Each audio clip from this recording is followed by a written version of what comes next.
Salam uşaqlar. Gəlin sonuncu limidinin isbatına baxaq. Mərkəzi O nöqtəsində olan çevrədə AB CD-yə paraleldir. BO OC-yə perpendikulyar veribdir. CD vətərinin mərkəzdən olan məsafəsinin AB vətərinin yarısına bərabər olduğunu isbat edin. Gəlin baxaq görək uşaqlar nə istəyir bu? Deyir ki, CD-dən çevrənin mərkəzinə qədər olan məsafə AB-nin yarısına bərabər olsun.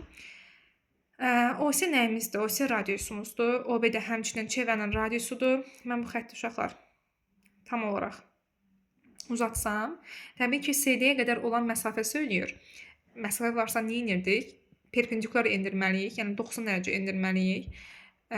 Və AB ilə də CD paralel olduğu üçün, əgər CD-yə 90 dərəcə altına kəsişirsə, AB-yə də həmçinin 90 dərəcə bucaq altına gəlib kəsişməlidir.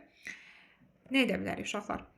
Bura, baxın, bu bucağa alfa qeyd eləsəm, bu bucaqda beta bucağı qeyd olunsa, alfa üstəgəl 90 üstəgəl beta açıq bucağına gətirəcək. Alfa üstəgəl 90 üstəgəl beta bərabər 180 dərəcə və alfa üstəgəl beta bərabər olacaq 90 dərəcəyə. Yəni alfa bucağı ilə beta bucağının cəmi 90-dır və gəlin baxaq bu üç bucağa. Bu üç bucaqda, üç bucağın daxil bucaqları cəmi də həmçinin 180 dərəcə verməlidir bizə.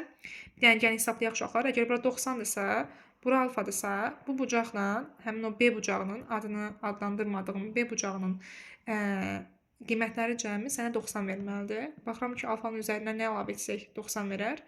Beta. Həmçinin bura betadırsa, dostlar, bu da həmçinin sənə alfa verəcək. Çünki üç bucağın daxil bucaqlarının cəmi 180 dərəcə verməlidir. Görə nə edə bilərik uşaqlar? Həmçinin burada AB vətərinə də qədər məsafə endirildiyi üçün və bizim vətərə qədər olan məsafə söhbət olanda nə deyirdik? Deyirdik, vətər özünü saxlaya bilmir, yarba-yarı bölür. Özünü yarba-yarı bölür həmin o perpendikulyar olan nöqtə vasitəsilə. Həmin bu məsafəyə də bir dənə nə qoyaq? A hərfi qoyaq. Biz isbat eləməliyik ki, burada x A-ya bərabərdir. O nöqtəsindən CD-yə qədər olan məsafə deyir AB vətərinin yarısıdır. X-in A-ya bərabər olduğunu axırda isbat eləməlisən. Görə nə edə bilərik uşaqlar? Düzbucaqlı üçbucaq yaranıbdır. Bucaqlar haqqında məlumatımız var. Başqa heç edə bilmərəm. Bucaqlara gəl girişək. Məsəl üçün, bax bu qırmızı üçbucaqdan alfanın gəlin sinusuna girişək. Kosinus'a girişə bilərsən, fərqi yoxdur. Bucağın sinusu bərabərdir. Qarşı katet bölünsün hipotenuzdur. Həmçinin bu üçbucaqda da alfa bucağı var deyə, eyni bucağın sinusuna girişsək, sinus alfa bərabərdir. Qarşı bölünsün yenə də hipotenuz.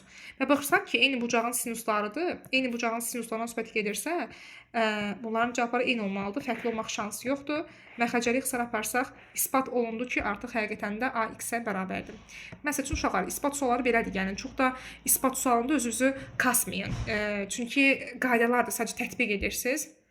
Elə ki, məsələni həll edib, axırda cavabı rəqəmlə ədədini almırdınız. Burada artıq sadəcə məsələni həll edirsiniz, yerinə rəqəm qoymursunuz da. Yəni, yerinə rəqəm qoymağa daha doğrusu verməyib sizə rəqəm. Beləncini həll edirsiniz. Elə düşünün ki, burada o nöqtəsindən CD-yə qədər olan məsafəni istəyirdi. Fisyon. Yəni, ispat məsələsində, bunu boş ver, heç olmasa ora bildiyin qaydaları yaz. Məsələnin şərtini oxu. Üçbucaqdan çox vaxt düşür. Adi məsələ, sözlü məsələ düşə bilər. Çox vaxt fiqurlardan salırlar ispat məsələlərini. O da bildiyin, yəni üçbucaq qaydalardır, dördbucaq qaydalardır, çevrə qaydalardır. Yəni özünüzü sıxmayın ispat məsələsində. Yaxşımı? Uğur olsun hər kəsə.